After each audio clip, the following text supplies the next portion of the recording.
오늘 함께 나누실 말씀은 창세기 49장입니다. 창세기 49장 1절부터 7절까지 말씀을 함께 봉독하겠습니다. 시작. 야곱이 그 아들들을 불러 이르되 너희는 모이라. 너희가 후일에 당할 일을 내가 너희에게 이르리라. 너희는 모여 들으라. 야곱의 아들들아, 너희 아버지 이스라엘에게 들을지어다. 르우벤아, 너는 장자요 내 능력이요 내 기력의 시작이라. 위풍이 월등하고 권능이 탁월하다마는 물의 끓음 같았은즉 너는 탁월하지 못하리니 내가 아버지의 침상에 올라 더럽혔음이로다. 그가 내 침상에 올랐었도다. 시몬과 레위는 형제요 그들의 칼은 폭력의 도구로다. 내 혼아 그들의 모의에 상관하지 말지어다. 내 영광아 그들의 집회에 참여하지 말지어다. 그들이 그들의 분노대로 사람을 죽이고 그들의 혈기대로 소의 발목 힘줄을 끊었음이로다. 그 노여움이 혹독하니 저주를 받을 것이요 분기가 맹렬하니 저주를 받을 것이라. 내가 그들을 야곱 중에서 나누며 이스라엘 중에서 흩으리로다. 아멘. 여러분, 사람은 마지막 순간에 되면 가장 솔직해진다고 합니다. 평소에는 감추고 그리고 돌려 말하고 적당히 포장하면서 살지만 인생의 끝자락에 서게 되면 더 이상 꾸밀 이유가 없어진다는 거죠. 왜냐하면 그때가 되면 사람에게 보여주는 삶이 아니라 하나님 앞에서 정리되는 삶이기 때문에 그렇습니다. 오늘 본문이 바로 그런 장면입니다. 야곱은 지금 죽음을 앞두고 있죠. 그리고 12 아들을 불러 모읍니다. 그리고 이렇게 말합니다. 1절. 너희는 모이라. 내가 너희가 후일에 당할 일을 말하리라. 이 말은 이제 내가 죽기 전에 너희들에게 유언을 남기겠다라고 하는 단순한 의미가 아닙니다. 미래를 예언하는 선언이면서 동시에 그들의 삶에 대한 하나님의 평가를 알려주겠다라는 뜻이 되는 겁니다. 오늘 우리는 그 중에서도 장자 르우벤과 둘째, 셋째인 시므온과 레위에 대한 말씀을 함께 나눠보려고 합니다. 그런데도 놀랍게도 이 세 사람에게는 우리가 기대하는 축복의 내용이 나오지 않습니다. 7절을 함께 볼까요? 그 노여움이 혹독하니 저주를 받을 것이요 분기가 맹렬하니 저주를 받을 것이라. 내가 그들을 야곱 중에서 나누며 이스라엘 중에서 흩으리로다 라고 말씀합니다. 여러분, 누가 이 말씀을 축복의 말씀이라고 할 수 있겠습니까? 죽음을 앞두고 마지막 유언으로 자녀들을 불러놓고 저주를 받을 것이다 이렇게 선언하는 것이 맞다고 생각하십니까? 그럼에도 분명히 저주를 받을 것이다 라는 선언을 지금 하고 있다는 거죠. 자녀를 향해 마지막 유언이라면 축복의 말을 해야 좋지 않겠어요? 남겨진 자식들이 이제 험난한 세상을 살아가야 하는데 힘이 되고 위로가 되는 복된 말을 해도 모자를 판에 지금 야곱은 저주를 선포하고 있는 겁니다. 그런데 또 더 이상한 것은 뒷부분을 더 읽어보시면 아시겠지만 28절에는 또 축복하였더라 이렇게 결론을 짓고 있다는 거예요. 야곱의 지금 이 마지막 말이 자녀들을 향한 유언이 저주를 한다는 건지 축복을 했다는 건지 헷갈리는 부분이기도 하다는 거죠. 그래서 이 헷갈리는 모순을 해결하는 열쇠는 축복에 대한 우리의 생각을 바꾸는 데 있습니다. 지난주에 살펴보았듯이 우리는 축복이라는 말을 떠올리면 자연스럽게 그려지는 이미지가 있어요. 뭐라 그랬습니까? 건강, 평안, 형통, 안정, 확장, 성공, 성장 이런 것들이라 그 말이에요. 근데 세상이 말하는 축복은 그런 거예요. 자격이 없는 자가 더 높은 위치로 올라가고 성공과 확장을 이루는 거겠죠. 넓어지고 깊어지고 높아지고 충만해지는 축복을 모든 사람들이 구하고 있다는 겁니다. 만약에 하나님의 말씀하시는 축복이 그런 것이라면, 세상적인 성공이라면 아마 축복의 세계에도 격차와 차별이 존재할 수밖에 없을 거예요. 그렇겠지요? 많이 받은 자와 그렇지 못한 자가 존재하게 될 것이기 때문에 그렇습니다. 우리가 그니 자녀들을 위해서 축복의 기도를 할 때 머리가 될지언정 꼬리가 되지 않게 해달라고 그 모든 기독교인들이 똑같은 기도를 하지 않습니까? 모두가 다 머리가 될 수 없기 때문에 차별과 구별이 격차가 생길 수밖에 없다는 거예요. 이게 그동안 우리가 생각해왔던 축복의 개념입니다. 그러나 하나님의 축복은 우리들의 자격 없음을 폭로하시고 연약함을 고발하십니다. 아니, 그게 어떻게 축복인가요? 위로와 소망을 주지 못할 망정 폭로하고 고발하는 게 어떻게 축복입니까? 그러나 우리의 죄인됨을 폭로하고 고발하는 이유가 있어요. 오직 하나님의 전적인 주권과 은혜만이 우리를 살릴 수 있음을 깨닫게 하는 것입니다. 언뜻 이해가 안 되실 수도 있어요. 율법이 우리에게 주어진 이유와 동일할 수 있습니다. 율법이 우리에게 주어졌다는 것 자체가 은혜이고 사랑이에요. 율법을 지키는 일에 성공할 수 있는 가능성이 있어서가 아니라 우리의 죄를 폭로하고 고발하여서 하나님이 열어놓으신 구원의 길, 어딥니까? 십자가 앞으로 우리를 안내하기 때문에 율법이 축복이고 은혜이고 사랑이라고 말씀을 드리는 거죠. 만약에 율법이 없었다면 우리는 우리 스스로가 죄인지도 몰랐고 하나님의 요구가 무엇인지도 깨닫지 못했기 때문에 십자가가 필요 없는 자로 이 땅에 살았을 것이다라는 거예요. 왜 지키지도 못할 율법을 주셨습니까? 그 율법에 우리를 자아되어 보고 우리가 얼마나 부족한지, 하나님의 요구에 아무리 발버둥쳐도 도달할 수 없는 죄인이라는 사실을 깨닫고 하나님이 열어놓으신 구원의 길인 그 십자가 예수 그리스도 앞으로 나오도록 안내하기 때문에 율법이 은혜이고 사랑이라고 말할 수 있다는 거죠. 그렇다면 율법은 우리에게 필수적으로 존재할 수밖에 없는 거예요. 그 율법이 역할이 뭡니까? 아까 말씀드린 것처럼 폭로하고 고발하는 거다 그 말이에요. 야곱은 험악한 인생을 살면서 하나님의 축복이 무엇인지를 깨닫게 되었습니다. 자신이 예전에 그토록 갈구했던 세상에서의 성공은 더 이상 복이 아니었다는 것을 알게 되었다는 거예요. 진정한 축복은 저주 아래 놓인 자가 저주에서 해방되어지는 거겠죠. 죽음을 눈앞에 둔 자가 이제는 살아나게 되는 그 소망을 갖는 것, 그것이 구원이지 않습니까? 그게 진정한 축복이라는 것을 야곱은 깨닫게 된 거예요. 여러분, 영화를 보면 독을 마셔서 죽게 된 사람이 해독제 앞에서 자기의 모든 재물을 다 넘겨줄 테니 제발 그 해독제만 나한테 넘겨달라고 하는 이유가 뭐겠어요? 죽음 앞에서 가장 귀한 것은 사는 것 아니겠습니까? 그게 제일 중요한 거겠죠. 아파본 사람은 압니다. 수백억 부자가 되는 것보다 건강한 삶이 가장 큰 복이라는 것을 알게 돼요.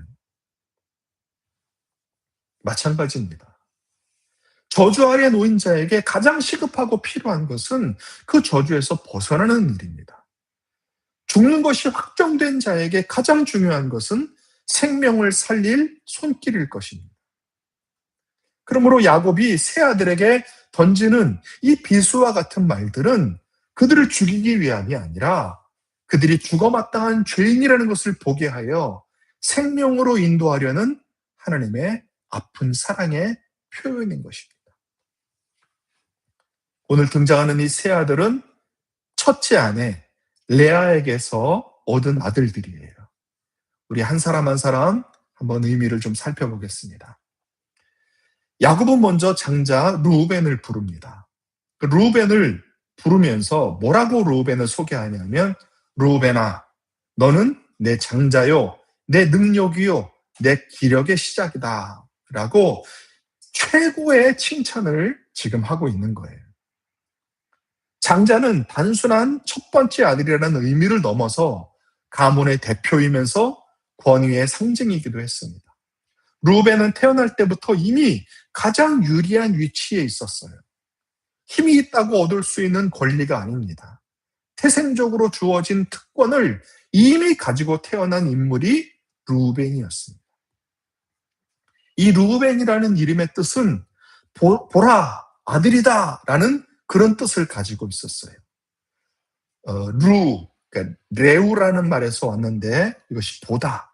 그리고 벤은 아시는 것처럼 아들이라는 뜻입니다. 그 레우와 벤이 합쳐져서 루벤이 된 거예요. 여러분, 배너라는 영화 아시죠? 예, 그 벤허의 훌의 아들이다. 그 영화가 제목이 그런 뜻이에요. 베냐민, 오른손의 아들이다. 그런 뜻입니다. 레아가 남편의 사랑을 받지 못했어요. 그래서 항상 마음에 괴로움이 있었는데 이 첫째 아들을 낳고 여호와께서 나의 괴로움을 돌보셨으니 이제는 내 남편이 나를 사랑하리로다라고 외친 그 기쁨이 이 루벤이라는 이름 안에 온전히 고스란히 담겨져 있다고 할 수 있습니다. 루벤이 어떤 존재로 이 땅에 태어나는지 아시겠죠? 그러나 이어지는 말이 충격적입니다. 물에 끓음 같았은즉 너는 탁월하지 못하리니 라고 선언을 하고 있다는 것. 여기서 물의 끓음이라는 표현은 제멋대로 날뛰다, 불안정하다라는 뜻입니다. 냄비 안에서 펄펄 끓어 넘치는 물처럼 자기 감정과 욕망을 통제하지 못하는 불안정한 인격을 상징하는 말입니다. 즉 루벤의 문제는 능력이 없는 것이 아니라 일관성과 절제가 없는 삶이었어요. 그는 감정에 흔들리고 순간의 욕망에 무너지는 사람이었다는 거예요. 그 결정적인 사건이 뭐라고 얘기합니까? 내가 아버지의 침상에 올라 더럽혔음이로다. 이 사건은 창세기 35장에 등장을 하는데 루벤은 아버지의 첩과 동침하는 치명적인 죄를 범하게 됩니다. 이건 단순히 도덕적인 실패가 아니라 가문의 질서를 무너뜨리는 권위에 대한 반역이었다는 거예요. 그는 장자라는 힘과 권력을 가졌으나 그 힘을 다스릴 거룩함은 없었던 것입니다. 그 결과가 어떻게 됩니까? 너는 탁월하지 못하리라 라는 선언을 듣게 되죠. 여러분, 이 말은 무서운 선언입니다. 루벤은 시작은 참 좋았어요. 그러나 끝이 무너졌습니다. 우리는 종종 이렇게 생각합니다. 시작이 좋으면 괜찮다. 배경이 좋으면 된다. 기회만 있으면 성공한다. 그러나 성경은 그렇게 말하지 않습니다. 하나님은 출발선도 중요하게 보시지만 지속되는 삶의 방향을 보고 계시다라는 거예요. 루벤은 장자였습니다. 그 출발선은 그 누구보다 유리한 조건이었으며 하나님의 축복을 이어받을 아주 좋은 위치에 있었습니다. 그러나 장자의 삶을 살지 못했습니다. 결국 루벤 지파에서는 이스라엘을 이끄는 사사나 왕, 선지자 그런 존재들이 단 한 명도 나오지 않은 비운을 맞게 된다는 거예요. 여러분, 신앙은 한 번의 결단이나 뜨거움이 아니라 지속적인 방향입니다. 뜨거운 순간보다 중요한 것은 흔들리지 않는 방향이라는 거예요. 어디로 향하는 방향입니까? 십자가로, 예수 그리스도께로 향하는 방향이어야 한다는 거예요. 루벤은 순간의 선택으로 평생의 자리를 잃어버립니다. 여러분, 인생은 한 번의 선택으로 무너질 수 있습니다.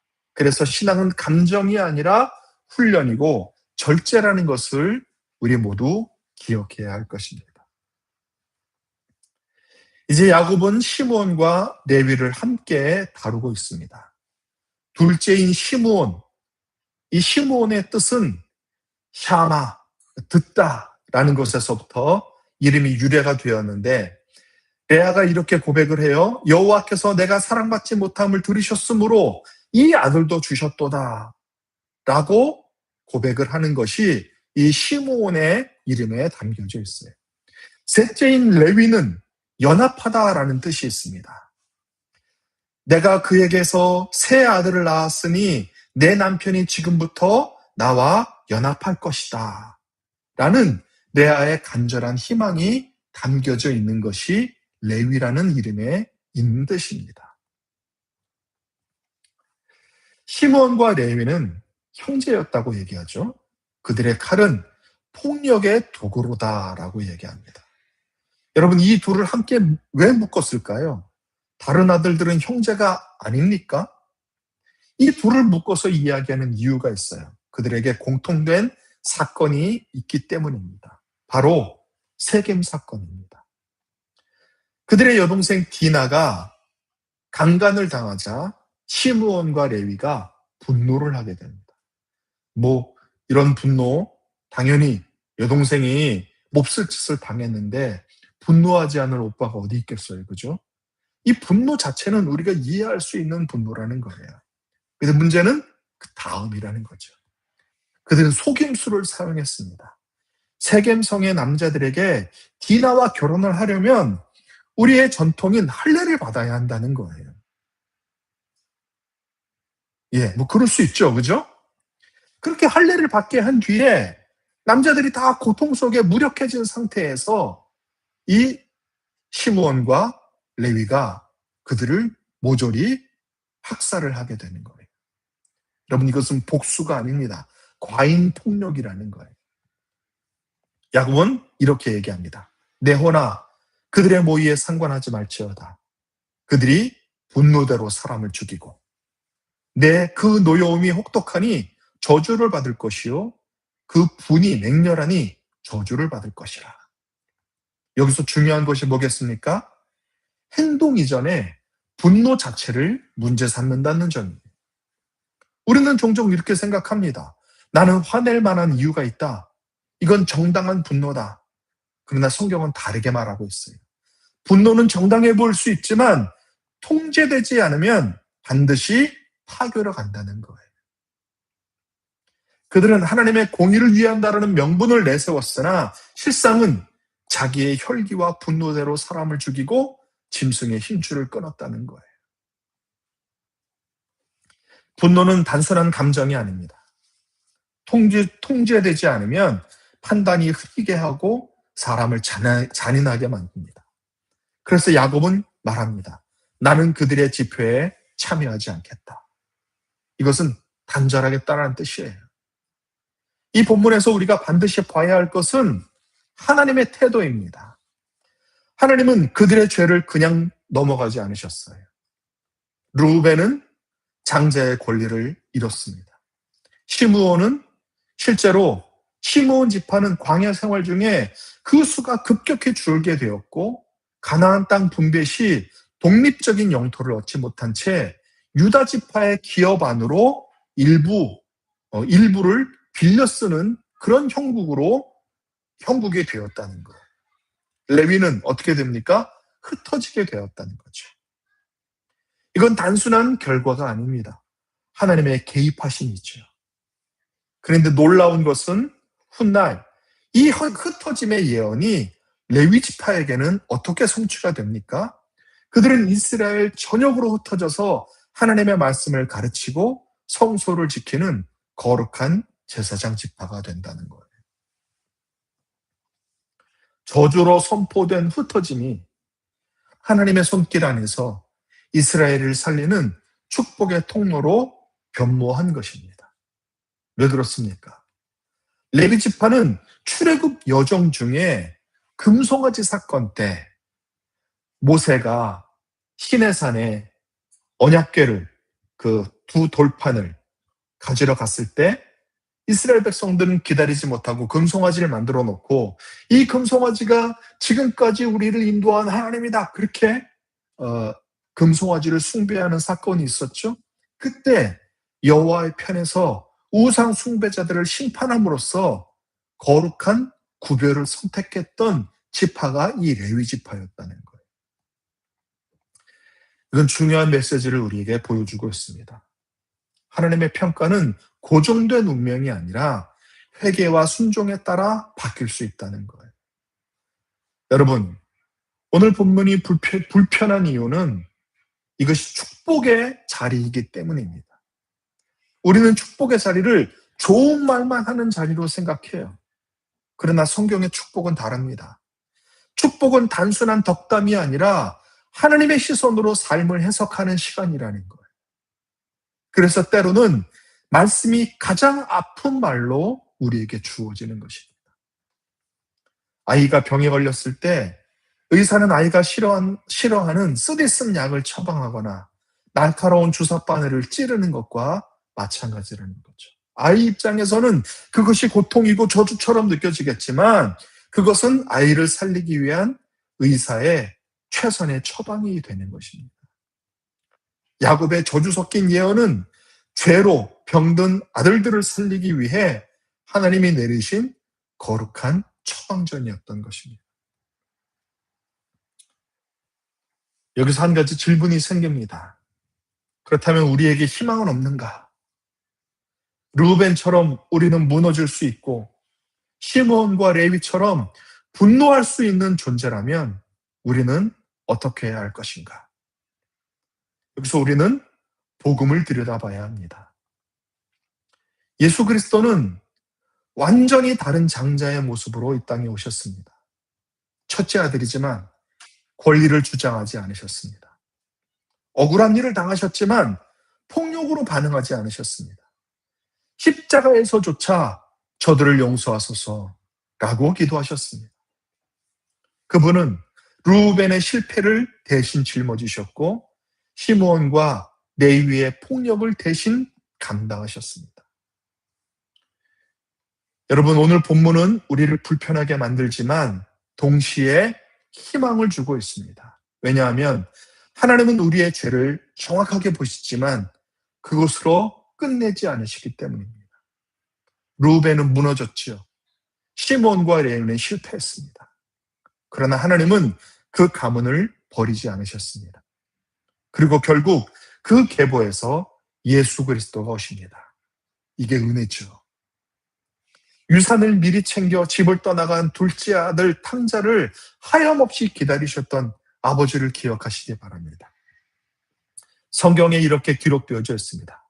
아직도 거리가 먼데 아버지가 그를 보고 측은히 여겨 달려가 목을 안고 입을 맞추니 거짓 꼴이 되어서 돌아오는 아들을 아직도 거리가 먼데도 불구하고 알아보시고 달려가 목을 안으시고 입을 맞추는 그 아버지께서 우리를 회복시키실 것입니다. 그날에 하나님이 우리의 인생을 해석하실 때 얼마나 많이 흔들렸는지, 얼마나 자주 넘어졌는지를 보지 않으신다는 거예요. 흔들렸지만 돌아왔느냐? 넘어졌지만 다시 일어섰느냐? 그 고백이 중요한 거겠죠. 여러분, 르우벤처럼 시몬과 레위처럼 우리는 흔들릴 수 있고 무너질 수 있고 넘어질 수 있습니다. 그러나 하나님께로 다시 돌아와야 하고 넘어졌을 때 다시 일어나야 할 이유가 있습니다. 하나님은 지금도 우리를 기다리고 계시고 예수 그리스도 안으로 우리를 초대하고 부르고 계십니다. 이 고백이 저와 여러분의 인생이 되어지시기를 주님의 이름으로 축복합니다. 아멘.